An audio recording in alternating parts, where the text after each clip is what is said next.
Hello everyone, welcome to study IQ. और study IQ के इस वीडियो में हम डिस्कस करेंगे हमारा पंजाब गवर्नमेंट एग्जाम्स के लिए सेट नंबर 22 और इस वीडियो को लेके आ रहा हूँ मैं। मेरा नाम है डॉक्टर विपिन गोयल। सो बढ़ते हैं आगे बढ़ने से पहले आपको बता दूं, आप मुझे डिफरेंट सोशल मीडिया के ऊपर फॉलो कर सकते हैं। जितने भी वीडियो क्लासेस होती हैं, पीडीएफ्स होती हैं, वो टेलीग्राम चैनल के ऊपर शेयर की जाती हैं। यहाँ पे मेरे साथ जो है 1,35,000 प्लस बच्चे जुड़े हुए हैं, तो आप भी आके जुड़ सकते हैं। और इंस्टाग्राम के ऊपर और फेसबुक के ऊपर भी आप मुझे फॉलो कर सकते हैं। मेरे 2 पेड कोर्सेज आते हैं, जैसे आज हम MCQ डिस्कस करेंगे, ऐसे ही हमने 10,000 MCQ कोर्स के अंदर chapter wise topic wise MCQ discuss किए हैं डिटेल में यहाँ पे। और प्लस यहाँ पे आपके एग्जाम को फोकस करके भी अलग से फोल्डर बनाए हैं, SSC रेलवे का, डिफेंस एग्जाम्स का, और प्लस स्टेट PCS UPSC का भी अलग से यहाँ पे फोल्डर बना हुआ है। और इस कोर्स के अंदर जो है आपको एक कूपन कोड यूज़ करना है तो आपको डिस्काउंट मिल जाएगा। GS कोर्स जो है बिल्कुल हमारा प्योर थ्योरी कोर्स है। इसमें हमने बेसिक चीज़ों को समझा है, टॉपिक क्या है वो देखा है, और ये कूपन कोड लगाएंगे डिस्काउंट मिलेगा। अब आप इन कोर्सेज को परचेज कहाँ से कर सकते हो? 2 जगह से, स्टडी IQ ऐप के ऊपर भी कर सकते हैं और वेबसाइट के ऊपर भी, studiiq.com। जैसे ही आप इसको ओपन करेंगे आपको स्क्रीन के ऊपर नजर आएगा होम पेज। यहाँ पे दिखेगा best selling courses, view all का बटन। इस व्यू ऑल के बटन को दबाना, जैसे आप दबाएंगे 10,000 MCQ कोर्स आपको दिखेगा 3 नंबर पे, और GS कोर्स आपको नजर आएगा 4 नंबर के ऊपर। सो जो भी आपको कोर्सेज अच्छे लगें परचेज करें, प्रेपरेशन को आगे बढ़ाएं। तो start with the first question. ध्यान से क्वेश्चन को समझना है और आंसर देने की कोशिश करनी है। Tripitaka are sacred books of. Tripitaka जो है ये किसकी पुस्तकें हैं, कौन से धर्म से रिलेटेड हैं? तो ये बुद्धिस्ट पुस्तकें हैं। आंसर इसमें डी ऑप्शन बनेगा, डी ऑप्शन। और ये त्रिपिटक जो हैं पाली लैंग्वेज में लिखे गए हैं, पाली भाषा में लिखे गए हैं। 3 हैं आपके ये, दैट इज सुत्त पिटक, विनय पिटक और एक आपका अभिधाम पिटक। अभिधाम पिटक मैंने शॉर्ट में लिखा है, ठीक है, पिटक पीछे लगेगा। सुत्त पिटक, विनय पिटक और अभिधाम पिटक। सुत्त पिटक जो लिखी थी वो आनंद ने लिखी थी, ठीक है। विनय पिटक लिखी थी उपाली ने। अभिधाम पिटक लिखी थी मोगालीपुत्र तीस ने, जिसे आप कहते हैं उपगुप्ता। ये वही पर्सन है उपगुप्ता जिसने जो है अशोक को बुद्ध धर्म में कन्वर्ट करवाया था। और ये 3rd बुद्धिस्ट काउंसिल में लिखी गई थी, जिसके चेयरपर्सन कौन थे? मोगालीपुत्र ही थे। और प्लस मोगालीपुत्र जिसे आप उपगुप्त कहते हैं, अशोक ने करवाई थी। और इस अभिधाम पिटक यहाँ पे लिखी गई थी। अभिधाम पिटक के अंदर जो है बुद्धिस्ट डॉक्ट्राइन और फिलॉसफीज के बारे में हमने लिखा देखने को मिलता है। विनय पिटक लिखी है उपाली ने और सुत्त पिटक लिखी है आनंद ने। ये दोनों पुस्तकें जो हैं फर्स्ट बुद्धिस्ट काउंसिल में लिखी गई थी। राजगीर के अंदर जो है ये जो आपकी मीटिंग्स हुई थी राजगीर के अंदर, और अजातशत्रु ने जो है ये मीटिंग करवाई थी। अब बात यहाँ पे ये है कि इन पुस्तकों में लिखा क्या है। देखिए, अगर मैं बात करता हूँ सुत्त पिटक के बारे में, सुत्त पिटक के बारे में बात करता हूँ, तो जितने भी जो बुद्ध भगवान के क्लोज रिलेटिव्स थे, क्लोज कंपेनियन थे, उसके बारे में लिखा गया है। और विनय पिटक में लिखा गया है रूल्स एंड रेगुलेशन, जो मॉन्क्स और नन्स जो है आपके फॉलो करते हैं, उनके बारे में यहाँ पे लिखा गया है। आंसर इसमें डी ऑप्शन बनेगा। Buddhist is the correct answer, that is D option is the correct one. और बुद्ध धर्म में आपके हीनयान और महायान डिवाइड हुए थे 2 हिस्सों में, और ये 4th बुद्धिस्ट काउंसिल में हुए थे। और कहाँ पे हुई थी ये? कश्मीर के अंदर कनिष्क ने करवाई थी, और Vasumitra was the chairperson. Answer इसमें डी ऑप्शन बनेगा। स्टेट ऑफ जिब्राल्टर जो है कनेक्ट करता है इनमें से किस चीज़ को? स्टेट ऑफ जिब्राल्टर ये कनेक्ट किसको करता है? State of Gibraltar, here is the state of Gibraltar, Atlantic ocean और मेडिटेरेनियन सी को करता है। जिसमें 2 चीज़ें देखिए जी, आपके 2 कंट्रीज़ भी याद कर सकते हैं कि आपके यूरोप और अफ्रीकन कॉन्टिनेंट को जो है अलग कर रहा है। स्पेन और मोरक्को के बीच में आपका स्टेट ऑफ जिब्राल्टर है। Atlantic Ocean and Mediterranean Sea is the correct answer. Answer इसमें क्या बनेगा? Atlantic Ocean and Mediterranean Sea. Answer is C option. Red Sea और मेडिटेरेनियन सी जो जुड़ते हैं वो आपके सुएज कैनाल से जुड़ते हैं। मेरे को तो मुंह ज़बानी याद है, मैं लेकिन आपको पिक्चर्स दिखाऊंगा अभी। रेड सी और अरेबियन सी जो जुड़ते हैं वो आपके जुड़ते हैं strait of Babel Mandeb, strait of Babel Mandeb के साथ जुड़ते हैं। बैबल मंडेव क्लियर, याद रखिए। मेडिटेरेनियन सी और ब्लैक सी जो जुड़ते हैं ये बोस्फोरस स्टेट जो जुड़ते हैं आपका through the Sea of Marmara, through Sea of Marmara and Dardanelle strait and Dardanelles straits के साथ जो है जुड़ते हैं। तो आंसर इसमें सी ऑप्शन बनेगा, ये मैंने आपको बता दिया। अब देखिए जी यहाँ पे, so here is the Suez Canal Mediterranean Sea और रेड सी के बीच में। ये है आपका बैबल मंडेव। बैबल मंडेव जो है जुड़ता है आपका रेड सी के साथ और आपका अरेबियन सी के साथ through the gulf of Aden. फिर लास्ट था आपका दैट इज़ बोस्फोरस स्टेट, ठीक है। ये है आपका ब्लैक सी, और आपका इधर टर्की के साइड पे पड़ता है मेडिटेरेनियन सी, और ये जुड़ता है सी ऑफ मरमरा और डार्डिनल स्टेट के साथ। तो दिस इज़ वेरी इंपॉर्टेंट, सो ये आपको स्टेट्स वगैरह पता होने चाहिए। द वर्ड सत्यमेव जयते have been derive from which Upanishad. Upanishad होता क्या है? They are the philosophical text, मनोवैज्ञानिक कहानियाँ। और ये जो है कितने हैं हमारे? 108 हैं, जिसमें सत्यमेव जयते लिखा गया है आपका मुंडक उपनिषद के साथ। आंसर इसमें ए ऑप्शन बनेगा correct answer. A option is the right one. सत्यमेव जयते, सत्य की जीत, द ट्रुथ अलोन ट्रायम्फ, ठीक है। तो आंसर इसमें क्या बनेगा? मुंडक उपनिषद इज द करेक्ट आंसर। और हमने बात करी उपनिषद कितने हैं? 108 हैं। पुराण कितने हैं हमारे? 18 हैं, ये भी आपको याद रखना है। When granite rocks get metamorphosed, they form। Granite को देखिए, ग्रेनाइट जो है आपका जैसे मेटामॉर्फिज्म का मतलब क्या होता है? जब आपका हीट, टेम्परेचर, प्रेशर की कंडीशंस चलती हैं तो उसके बाद ये रॉक जो है आपकी चेंज हो जाती है और इसमें बन जाता है नीस कहते हैं। आंसर इसमें बी ऑप्शन बनेगा। ग्रेनाइट के अंदर जो है, ग्रेनाइट के ऊपर प्रेशर बढ़ता है तो नीस बन जाता है, तो आंसर इसमें बी ऑप्शन बनेगा। क्वार्ट्जाइट बनता है जब आपका सैंडस्टोन को हीट देते हैं, सैंडस्टोन से बनता है। मार्बल जो बनता है लाइमस्टोन से बनता है हीट में। स्लेट जो बनता है आपका क्ले से, शेल से बनता है अंडर हीट। क्लियर? तो आंसर इसमें बी ऑप्शन बनेगा। Gneiss is the correct answer. Gneiss, ये है जी gneiss. Who is the writer of the famous book Kabuliwala. काबुली वाला पुस्तक जो है इनमें से किसने लिखी है? काबुली वाला पुस्तक लिखी है रविंद्रनाथ टैगोर जी ने। आंसर इसमें बी ऑप्शन बनेगा। इन्होंने एक और पुस्तक लिखी थी गीतांजलि, गीतांजलि, ठीक है। गीतांजलि जो है 1910 के अंदर लिखी गई थी, और इसके बाद पहले नोबल लॉरिएट जो हैं, first Nobel laureate Rabindranath Tagore ji थे। रविंद्रनाथ टैगोर जी को गुरुदेव का टाइटल था, और गुरुदेव टाइटल इन्होंने किसने इनको दिया था? महात्मा गांधी जी ने इनको टाइटल दिया था, महात्मा गांधी जी ने। और महात्मा गांधी जी को महात्मा का टाइटल गुरुदेव रविंद्रनाथ टैगोर जी ने ही दिया था। रविंद्रनाथ टैगोर जी की बात करते हैं, जब 1919 के अंदर जो है रॉलेट एक्ट हुआ था, जलियांवाला बाग हत्याकांड हुआ था, तो इन्होंने नाइटहुड का टाइटल जो है वापस किया था उस हत्याकांड के बाद, याद रखिए। बंकिम चंद्र चटर्जी की अगर हम बात करते हैं तो इनकी 2-3 पुस्तकें याद कीजिए। आनंद मठ 1882 में, ईयर्स बहुत इंपॉर्टेंट है खास करके पंजाब एग्जाम में। दुर्गेश नंदिनी 1865, चाहे पीसीएस की आप तैयारी कर रहे हैं। और Devi Chaudhurani that is in the 1884, 1884, ये ईयर्स याद रखिए। और मुंशी प्रेमचंद की गोधान पुस्तक याद रखनी है। खान अब्दुल गफ़ार खान, ये वो पर्सन हैं जिनको हम क्या कहते हैं? फ्रंटियर गांधी, सीमांत गांधी के नाम से जानते हैं इनको। और ये जो हैं, ये जो है इन्होंने सिविल डिसोबीडियंस मूवमेंट स्टार्ट करी थी, कहाँ पे? पेशावर के अंदर।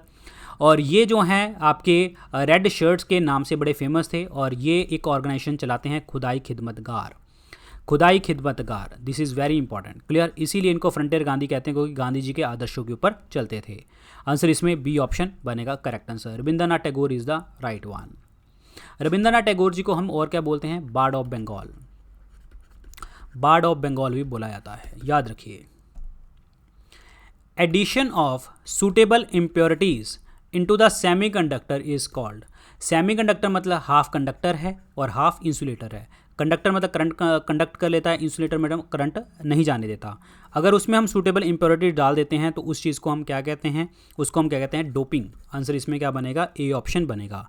Doping is the correct one. Doping ये होती है जी डोपिंग। फॉस्फोरस और बोरोन की, देखिए बोरोन जो है हम डालते हैं आपका पी टाइप सेमीकंडक्टर में, फॉस्फोरस डालते हैं हम एन टाइप जो है आपका सेमीकंडक्टर में। This is doping. क्लियर? और बीच में जो है वो सिलिकॉन है, और सिलिकॉन एज ए सेमीकंडक्टर होता है, और सिलिकॉन का यूज़ हम सोलर सेल वगैरह में भी यूज़ करते हैं as a semiconductor, photovoltaic cell में। रेड डेटा बुक जो होती है ये किस चीज़ के बारे में अकाउंट देता है? रेड डेटा बुक जो होता है, इस बुक को छापता कौन है? International union for conservation of nature and natural resources, IUCN छापता है, जिसमें हम थ्रेटेंड स्पीशीज़ को देखते हैं। थ्रेटेंड स्पीशीज़ वो आपकी प्लांट्स भी हो सकते हैं, वो आपके एनिमल्स भी हो सकते हैं। और ये थ्रेटेंड स्पीशीज़ होती हैं endangered plants and animal species को। आंसर इसमें बी ऑप्शन बनेगा। IUCN के हेडक्वार्टर कहाँ पे? ग्लैंड, स्विट्ज़रलैंड के अंदर हैं। और इंडेंजर्ड प्लांट्स एंड एनिमल्स के ऊपर मेरे को 2-3 आपको एक्ट याद आते हैं, पेपर में आ सकते हैं। वाइल्ड लाइफ प्रोटेक्शन एक्ट 1972 का याद रखो। Environment protection act 86, biodiversity act 2002। So these are very important. Answer इसमें बी ऑप्शन बनेगा। ये है जी आपकी red data book. RRB regional rural banks are sponsored by. RRB start कब किए गए थे? 2 October 1975। According to the RRB act 1976 द्वारा स्थापित किए गए हैं। जब भी आरआरबी खोलते हैं तो इसमें 3 चीज़ों का शेयर होता है, सेंट्रल गवर्नमेंट का, स्टेट गवर्नमेंट का और आपका स्पॉन्सर्ड बैंक का। ये स्पॉन्सर्ड बैंक जो होना चाहिए वो नेशनलाइज होना चाहिए, यानी कि under the control of government of India होना चाहिए। सेंटर प्रॉफिट और नुकसान हो, सेंटर के पास 50%, स्टेट के पास 35% और स्पॉन्सर्ड बैंक के पास 15% जो है शेयर रहेगा। ये शेयर इस तरीके से रहेंगे। क्लियर? प्रॉफिट हो नुकसान हो। पहला बैंक जो स्टार्ट किया गया था वो था Prathama bank, that is in the Moradabad district, और स्पॉन्सर्ड किसके द्वारा किया गया था? सिंडिकेट बैंक द्वारा। और आरआरबी जो स्टार्ट किए गए थे वो कौन सी कमेटी की रिकमेंडेशन से? नरसिम्हम कमेटी की रिकमेंडेशन से स्टार्ट किए गए थे। तो they are sponsored by nationalized commercial banks द्वारा स्पॉन्सर किए जाते हैं। आरबीआई को हम क्या कहते हैं? Apex bank of the country, central bank of the country, जो मॉनेटरी पॉलिसी बनाता है। Monetary policy actually monetary policy committee बनाती है, बट हम बोल देते हैं। आरबीआई जो होता है बैंकर्स बैंक कहा जाता है, bank to the government of India, foreign exchange reserve वगैरह सब कुछ इस पे पास होता है। स्टेट बैंक ऑफ इंडिया की बात करते हैं तो आपका ये बना था बना था ये 1 जुलाई 1955 के अंदर, और इसका जो पहले नाम था that is imperial bank of India, जो 1921 में बना था। और आरबीआई से पहले आरबीआई जैसा काम इंपीरियल बैंक ऑफ इंडिया करता था। आंसर इसमें क्या बनेगा जी? आपका ए ऑप्शन बनेगा। गवर्नमेंट ऑफ इंडिया की बात करते हैं, जितने भी आपके कॉइन्स होते हैं वो इशू कौन करता है? Government of India. और 1 रुपये का भी नोट जो होता है ये भी गवर्नमेंट ऑफ इंडिया इशू करती है, और इसके ऊपर साइन होते हैं आपके फाइनेंस सेक्रेटरी के। ध्यान रखिए, आंसर इसमें ए ऑप्शन बनेगा। ये है जी आपके आरआरबी। सेंट्रल गवर्नमेंट जो है आपका सॉरी ये थोड़ा सा उल्टा हो गया। सेंट्रल गवर्नमेंट 50, स्पॉन्सरिंग बैंक जो है 35 और स्टेट गवर्नमेंट जो है आपका 15। यहाँ पे मैंने ये बोल दिया था आपका कि स्टेट गवर्नमेंट 35 होता है, ये 15 होता है, और स्पॉन्सर्ड बैंक के पास 35 होता है। इसको प्लीज़ करेक्ट कीजिए, ठीक है? कई बार बोलते बोलते इंटेंशन सेम सही होती हैं लेकिन लिखा गलत जाता है और बोला भी गलत जाता है, बट नेवर माइंड, यहाँ पे हमने सही कर लिया है। तो यहाँ पे आपके देखो जी, सेंट्रल गवर्नमेंट जो है आपका 50% है, स्पॉन्सरिंग बैंक 35 है और स्टेट गवर्नमेंट आपका 15% है। तो इस तरीके से आपके आरआरबी का कॉन्सेप्ट चलता है। If country D value it's currency, D value currency मतलब कंट्री खुद डी वैल्यू कर रही है, मतलब रुपए की वैल्यू को वो खुद कम कर रही है। जब रुपए की वैल्यू कम करेगी तो फॉरेन मार्केट के अंदर जो फॉरेन करेंसी होगी उसकी वैल्यू क्या हो जाएगी? बढ़ जाएगी।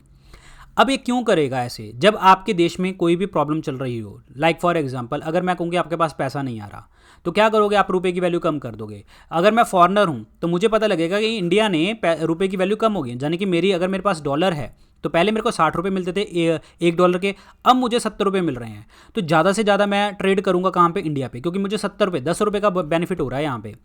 जिसके कारण क्या होगा? हमारे देश का यानी कि इंडिया का एक्सपोर्ट बढ़ेगा। एक्सपोर्ट तो बढ़ जाएगा और हालत भी ठीक हो जाएगी, फॉरेन मनी आने लग जाएगी हमारे देश में। लेकिन जो हमारे इंडियंस के लिए जो इंपोर्ट होगा, जब वो खरीदेंगे बाहर से, तो वो क्या हो जाएगा? महंगा हो जाएगा। ध्यान से समझिए, एक्सपोर्ट सस्ता भी हो जाएगा और ज़्यादा भी बिकेगा, लेकिन हम जब बाहर से खरीदेंगे वो हमारे लिए महंगा हो जाएगा और हम कम खरीदेंगे। ये ध्यान रखना, ठीक है? तो यहाँ पे क्या बनेगा?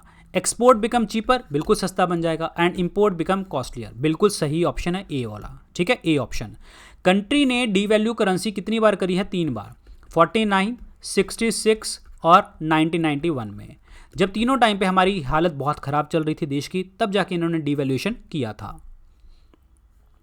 Suicidal bag of the cell किसे कहते हैं? Cell is the basic unit of life. Cell की स्टडी को हम क्या कहते हैं? साइटोलॉजी।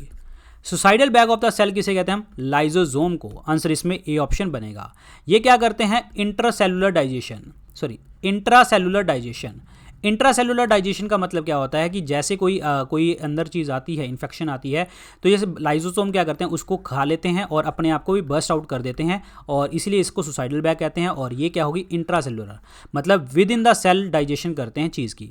राइबोसोम आरएनए के बने होते हैं, और राइबोसोम बनाते हैं आपके प्रोटीन, और protein factory of the cell भी इनको कहा जाता है। This is very important.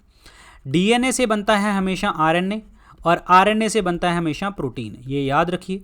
और डीएनए से आरएनए बनने के प्रोसेस को हम क्या कहते हैं? ट्रांसक्रिप्शन कहा जाता है, ट्रांसक्रिप्शन। आरएनए से प्रोटीन बनने के प्रोसेस को हम क्या कहते हैं? ट्रांसलेशन हम कहते हैं। ये भी आपको याद रखना है। और उसके बाद है इट्स कॉल्ड डिक्टोसोम। डिक्टोसोम जो होते हैं ये आपके फ्लैट होते हैं, फ्लैट, और मेम्ब्रेन बाउंड कैविटीज़ होती हैं जो आपस में मिलके क्या बनाती हैं, गोल्जी बॉडीज़। गोल्जी बॉडीज़ बनाते हैं, गोल्जी अपरेटस बनाते हैं, मॉडिफाइड होते हैं, पैक्ड होते हैं वेसिकल्स के अंदर और फर्दर ट्रांसपोर्ट में आपको हेल्प करते हैं।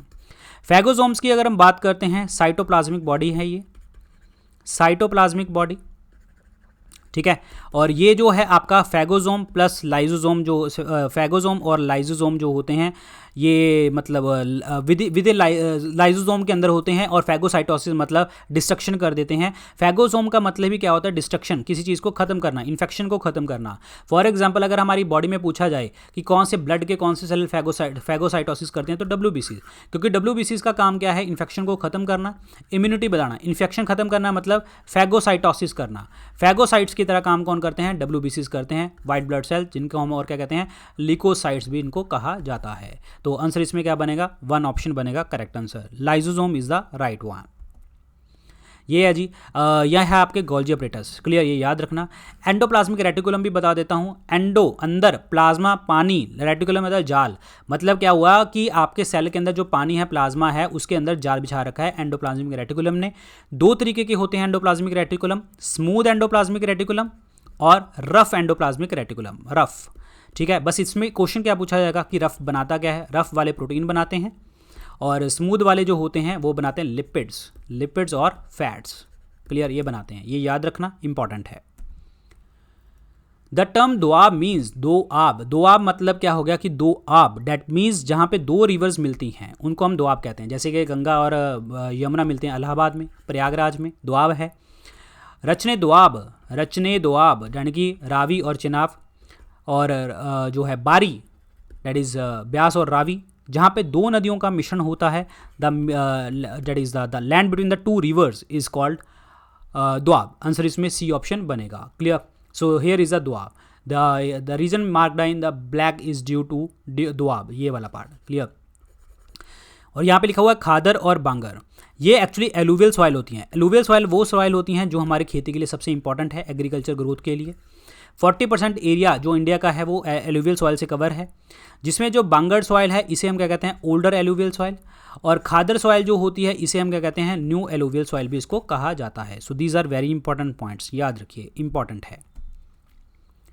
विच of the following is use as anaesthetics, anaesthetics की तरह, एनेस्थेटिक मतलब जो आपकी स्लीप प्रोड्यूस कर देता है, ऑपरेशन करने वगैरह में आपको हेल्प करता है, इंड्यूस स्लीप। 2 चीज़ें यूज़ करी जाती हैं, एक तो नाइट्रस ऑक्साइड N2O यूज़ किया जाता है, और एक यूज़ किया जाता है क्लोरोफॉर्म CHCl3 यूज़ किया जाता है, ठीक है। आंसर इसमें बी ऑप्शन बनेगा। बट इसमें बहुत सारे क्वेश्चन और छुपे हुए हैं।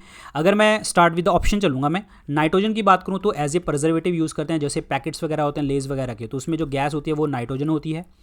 N2O नाइट्रस ऑक्साइड कहते हैं, और ये ग्रीन हाउस गैस भी है, और इसको हम लाफिंग गैस भी कहते हैं, लाफिंग गैस भी इसको कहते हैं। CH4 is also the green house gas, CH4 is methane biogas के अंदर मीथेन होती है, और इसको डैम्प गैस, मार्श गैस भी इनको कहा जाता है, डैम्प गैस और मार्श गैस, दलदल वाली गैस। कार्बन डाइऑक्साइड की बात करते हैं तो ये भी ग्रीन हाउस गैस है। तो ग्रीन हाउस गैसेस कितनी है हमारी, टोटल 6 को मान्यता मिली हुई है, nitrous oxide, methane, carbon dioxide, sulphur hexafluoride, hydrofluorocarbon, perfluorocarbon, ये आपको याद रखनी है। क्लोरोफॉर्म की बात करें CHCl3 कहते हैं, जैसे ये सनलाइट में आते हैं, जैसी सनलाइट इसके ऊपर पड़ती है तो ये क्या बन जाता है, COCl2, डेट जिसे हम क्या कहते हैं, फॉस्जिन गैस कहते हैं, फॉस्जिन गैस में कन्वर्ट हो जाता है। तो आंसर इसमें क्या बनेगा, B option, N2O is the correct one. This is the nitrous oxide. Absolute zero temperature कौन सा टेम्परेचर होता है, एब्सोल्यूट जीरो होता है 0 केल्विन, जिसे हम क्या कहते हैं, -273.15 डिग्री सेंटीग्रेड, क्लियर, ये होता है। और ये एक ऐसा टेम्परेचर होता है जिसमें कोई भी चीज़ का मोशन नहीं होता, molecular motion in a gas would cease, सारे के सारे जो मोशन होते हैं यहाँ पे जो है सीज कर जाते हैं, बंद हो जाते हैं। आंसर इसमें 1 option is the correct answer, 1 option is the right one. Temperature के यूनिट क्या होते हैं हमेशा, केल्विन, क्लियर, केल्विन। और एक फॉर्मूला याद करो, C/100 is equal to F-32/180 is equal to K-273/100, clear. तो ये फॉर्मूला होता है सेल्सियस, फारेनहाइट और केल्विन को जो है इक्वल करने का, क्लियर। बस यही आपको बताना था। और आपका -40 के ऊपर सेल्सियस और फारेनहाइट बराबर हो जाते हैं, ये याद रखिए, इंपॉर्टेंट है। तो यहाँ पे टेम्परेचर देखिए जी, एब्सोल्यूट जीरो कितना होता है आपका 0 डिग्री केल्विन, जिसमें आपका इतना सेल्सियस में आ गया, इतना फारेनहाइट में गया, और ये मैंने आपको बता ही दिया कि कैसे निकलेगा, ठीक है। फ्रीजिंग पॉइंट ऑफ वाटर जो होता है 0 degree Celsius, 32 degree Fahrenheit, 273.15 kelvin. Boiling point water का 100 डिग्री सेंटीग्रेड, 212 फारेनहाइट में, 373 में आपका केल्विन में देखने को मिलेगा। याद रखिए, सारे इंपॉर्टेंट हैं। इनसाइडर ट्रेडिंग जो होती है ये किसके साथ रिलेटेड होती है? Insider trading, like for example कल को मार्केट के अंदर शेयर प्राइसेस गिरने वाली है, अप होने वाली है, तो ऑब्वियसली बात है, तो वो मार्केट के जो आपकी कंपनी होगी, कंपनी के अंदर पता होगा कितने हम शेयर मार्केट में फेंकने वाले हैं या नहीं फेंकने वाले, या हमारे प्राइसेस बढ़ेंगे या कुछ भी है। जो आपकी कंपनी के बोर्ड ऑफ डायरेक्टर्स हैं उनको तो पता होगा, और कुछ जो लीगल बंदे होंगे वहाँ पर सबको पता होगा कि हाँ कुछ होने वाला है इस तरीके से। तो क्या होता है कि अगर वो इन्फॉर्मेशन जो है बाहर चली जाए तो सपोज मेरे को पता लगी, तो मेरे को पता लगा कि कल मार्केट में शेयर प्राइस जो अनाउंस होने वाले हैं, तो मैं पहले ही पैसा तैयार करके रखूंगा, तो मैं आपका शेयर मार्केट में, स्टॉक मार्केट से मैं वो शेयर खरीद लूँगा। अब मेरे को इन्फॉर्मेशन मिली तभी मैं खरीदा ना उस जगह पे, और इन्फॉर्मेशन मिलके क्या हुआ, मैंने कंपनी के साथ किसी ए पर्सन ने दगा किया, और ये ए पर्सन ने इल्लीगली तरीके से मुझे बताया, समझ आया? तो ये जो चीज़ करी है इनसाइडर ट्रेडिंग, ये आपकी जो है इलीगल प्रैक्टिस होती है, जिसमें आप कॉन्फिडेंशियल इन्फॉर्मेशन जो है दूसरे पर्सन को दे देते हो, बी पर्सन को दे देते हो, और बी पर्सन उस चीज़ का फ़ायदा उठाता है कि हाँ आपके शेयर मार्केट के अंदर जो है आपकी मार्केट को भी हिला सकता है वहाँ पे। तो इनसाइडर ट्रेडिंग जो होती है ये हमारी स्टॉक मार्केट में, शेयर मार्केट में देखने को मिलती है। शेयर मार्केट को कंट्रोल कौन करता है? SEBI, security exchange board of India, जो बना था 88 में, लेकिन इनको स्टैट्यूटरी पावर्स मिली थी 1992 में। मुंबई इज़ द हेडक्वार्टर, और अजय त्यागी जो हैं सेबी के अभी चेयरपर्सन हैं। और सेबी जो होता है शेयर मार्केट को कंट्रोल करता है, और आपकी सेकेंडरी मार्केट को, कैपिटल मार्केट को कंट्रोल करता है। Merchant banking is also the regulated by SEBI. Answer इसमें बी ऑप्शन बनेगा। Share market is the correct one. Sattriya is a classical dance form of, Sattriya जो होता है ये किसका क्लासिकल डांस फॉर्म होता है? तो ये है असम का। Assam is the correct answer. Assam के अंदर बिहू डांस भी है, याद रखिए। मणिपुर के अंदर मणिपुरी डांस फॉर्म है। उत्तर प्रदेश में कथक, मतलब कथक नॉर्थ इंडिया में है, बट अगर स्पेसिफिक उत्तर प्रदेश की बात करें तो रसीला, स्वैंग, ये डांस फॉर्म है। वैसे कथक उत्तर प्रदेश मतलब नॉर्थ इंडिया में, उत्तर प्रदेश में भी है। आंध्र प्रदेश की अगर हम बात करें तो कुचिपुड़ी, ठीक है। और कथकली, मोहिनीअट्टम, ये दोनों हैं आपके केरल के। और भारतनाट्यम है तमिलनाडु का। यक्षगन जो है वो है आपका कर्नाटक का। और लावनी है महाराष्ट्र का, ठीक है। और गिद्धा, भांगड़ा पंजाब। बाकी अपने पर्टिकुलर स्टेट्स का जो है वो कमेंट सेक्शन में लिख के बता दो, ताकि बाकी बच्चों को भी पता लग जाए। आंसर इसमें सी ऑप्शन बनेगा। C clear, C option is the correct one. C option is the correct one. और आपकी उड़ीसी डांस फॉर्म भी है उड़ीसा का। This is very very important part. ये है जी आपका Sattriya dance form, Assam. The most abundant metal पूछा है, अर्थ क्रस्ट के अंदर मेटल पूछी है। अगर यहाँ पे वर्ड आता है एलिमेंट, तो एलिमेंट में आता oxygen, then silicon, then aluminium, then iron, then calcium, ठीक है। अगर उसने पूछा है मेटल, तो मेटल में सबसे पहले आता है एल्यूमिनियम, दूसरे नंबर पे आता है आयरन। तो इसका आंसर क्या बनेगा जी आपका? सी ऑप्शन बनेगा, एल्यूमिनियम। एल्यूमिनियम की बात करें, एल्यूमिनियम की जो ओर है वो है bauxite, corundum. So these are the ores, ठीक है। आयरन की बात करें, hematite, iron pyrite, magnetite, siderite, clear. और magnetite, hematite, limonite, clear. Iron pyrite को हम FeS2 कहते हैं, जिसे हम क्या कहते हैं, फूल्स गोल्ड कहा जाता है। कॉपर की बात करें, कॉपर पायराइट, ठीक है, copper pyrite, copper glass. So these are the ores. Zinc की बात करें, कैलामाइट और zinc pyrite. So these are the ores. तो आंसर इसमें सी ऑप्शन बनेगा। C option is the correct one. यहाँ पे देखो एलिमेंटल फॉर्म में बात करें, oxygen, then silicon, then aluminium, iron, calcium, ये आपको याद करने हैं। और मेटल की बात करें तो आपका एल्यूमिनियम नंबर 1 और आयरन दूसरा नंबर 2 आता है। विनेगर का केमिकल नेम क्या होता है? विनेगर मतलब सिरका मतलब एसिटिक एसिड उसको कहते हैं। बी ऑप्शन बनेगा correct answer. Acetic acid is CH3COOH कहते हैं, और इसका नाम होता है इथेनोइक एसिड। क्लियर, याद रखिए। एक होता है मिथेनोइक एसिड, जिसे हम और क्या कहते हैं, फॉर्मिक एसिड। और ये होता है कहाँ पे? चींटियों में, लाल चींटियों में, रेड एंट्स के अंदर देखने को मिलता है। इथेनॉल की बात करते हैं तो ये शराब होती है C2H5OH जिसे हम इथाइल अल्कोहल कहते हैं। एसीटोन हम यूज़ करते हैं नेल पॉलिश को रिमूव करने के लिए, नेल पॉलिश को रिमूव करने के लिए यूज़ किया जाता है acetone. This is very very important, answer इसमें बी ऑप्शन बनेगा। So this is the acetic acid. Clear, ये वही है CH3COH है, वो पेपर में ऐसे भी दे सकता है तो ध्यान रखना वही चीज़ है ये। यहाँ पे लिखा जाएगा CH3COH जिसमें आपके कार्बन 2 हो गए, हाइड्रोजन 4 हो गए, ऑक्सीजन 2 हो गए, तो वही चीज़ है यहाँ पे। क्लियर।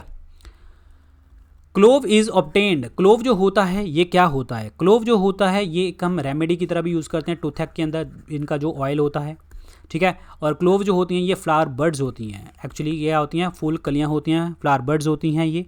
और ये हमें देखने को मिलते हैं मालुकू आइलैंड, मालुकू आइलैंड में देखने को आपको मिलते हैं जो इंडोनेशिया के अंदर है, यहाँ पे देखने को मिलता है फ्लावर बर्ड्स। आंसर इसमें डी ऑप्शन बनेगा, clove that is flower birds is the right answer. Answer इसमें D is the correct one, D option is the right one. ये होते हैं आपके फ्लावर बर्ड्स। क्लियर, याद रखिए these are the flower birds. अगला question देखिए, mammalian glands are located in, mammalian gland जो होती हैं ये कहाँ पे होती हैं? ये जो होती हैं ये आपकी आइज़ में मेबम प्रोड्यूस करती हैं। ये क्या होता है? ये सब्सटेंस होता है जो आँख के अंदर जो है इवेपोरेशन नहीं होने देता, इवेपोरेशन होगी तो सूखी पड़ जाएंगी, ठीक है, तो और जो है प्रॉब्लम करेंगी। और इनको हम और क्या कहते हैं? टार्सल ग्लैंड भी हम इनको कहते हैं, टार्सल ग्लैंड भी कहते हैं, आंखों को गिले रखने वाला। आंसर इसमें ए ऑप्शन बनेगा।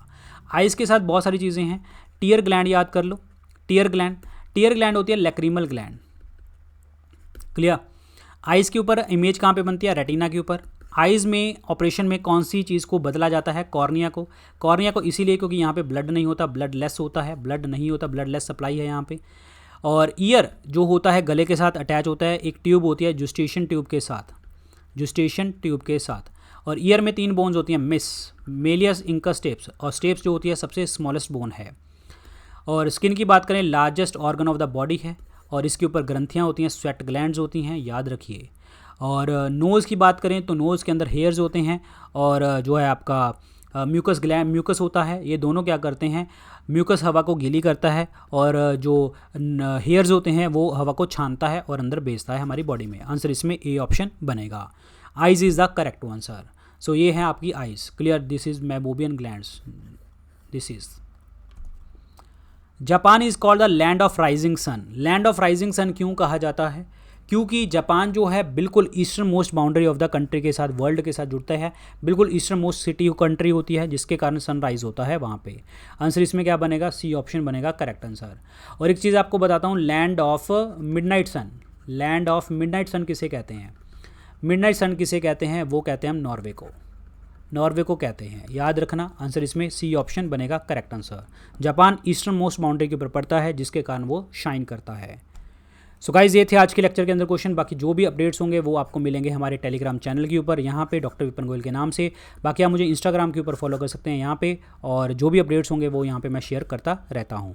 और मेरे 2 पेड कोर्सेज आते हैं, जैसे अभी हमने MCQ डिस्कस किए, ऐसे ही चैप्टर वाइज टॉपिक वाइज हमने MCQ डिस्कस किए हैं यहाँ पे। चैप्टर वाइज टॉपिक वाइज है, MCQ तो है ही हैं, प्लस यहाँ पे आपके एग्जाम को फोकस करके SSC, railway, defence exam, CDS, CPF और जितने भी UPSC स्टेट PCS के एग्जाम हैं, यहाँ पे फोकस करके मैंने अलग से फोल्डर भी बनाए हैं, उसको भी आपको पढ़ना है। और इसके अंदर जो है विपिन 10 कूपन कोड यूज़ करेंगे तो आपको डिस्काउंट मिलेगा। और GS कोर्स जो है बिल्कुल हमारा थियरी कोर्स है, बेसिक कोर्स है कि बेसिक में क्या टॉपिक हैं, क्या चीज़ें समझी हैं हमने इसके अंदर, वो इसमें ये कूपन कोड लगाएंगे, डिस्काउंट मिलेंगे आपको। और ये परचेज़ कहाँ से कर सकते हैं? 2 जगह से, StudyIQ ऐप पे भी कर सकते हैं और वेबसाइट से भी कर सकते हैं, studyiq.com।